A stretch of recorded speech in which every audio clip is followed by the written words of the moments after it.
গল্পের নাম হল ঘুমকুমারী ও জাদুকরি বোন। অনেক অনেক দিন আগে এক সুন্দর রাজ্যে রূপা নামের এক রাজকন্যা বাস করত। সে সারাদিন খুব পরিশ্রম করত, কিন্তু রাত হলেই তার চোখে ঘুম আসত না। সবাই তাকে আদর করে ডাকত ঘুমকুমারী। একদিন রূপা জাদুকরি বোনের উদ্দেশ্যে রওনা দিল। গভীর অরণ্যে পা রাখতেই চারপাশ যেন জেগে উঠল। গাছের পাতা ফিসফিস করে কথা বলছিল, আর একটা সোনালী প্রজাপতি তাকে পথ দেখিয়ে নিয়ে যাচ্ছিল। অবশেষে সে পৌঁছালো জাদুকরি ঝর্ণার কাছে। চাঁদের আলোর মতো নীল জল ঝরে পড়ছিল।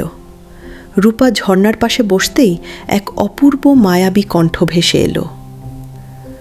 আয় ঘুম, আয় ফিরে আয়, ক্লান্ত চোখে পালক ছড়ায়। দিনের সব ভার ছেড়ে দে, মনের আয়না পরিষ্কার করে দে।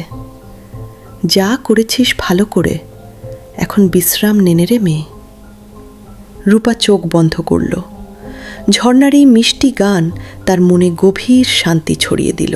হঠাৎ ঝর্ণা থেকে এক ছোট্ট জাদুকরি পরী বেরিয়ে এলো।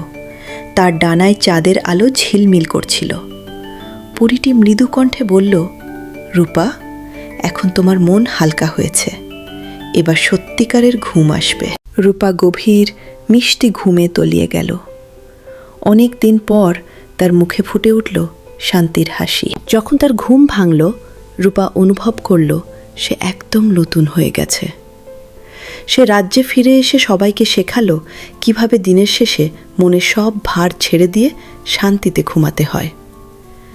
সেই থেকে রূপা হয়ে উঠল শান্তির রাজকন্যা, আর তার রাজ্য হয়ে উঠল সবচেয়ে সুখী রাজ্য। Thank you for watching. আরও মজার মজার গল্প দেখার জন্য সাবস্ক্রাইব করো।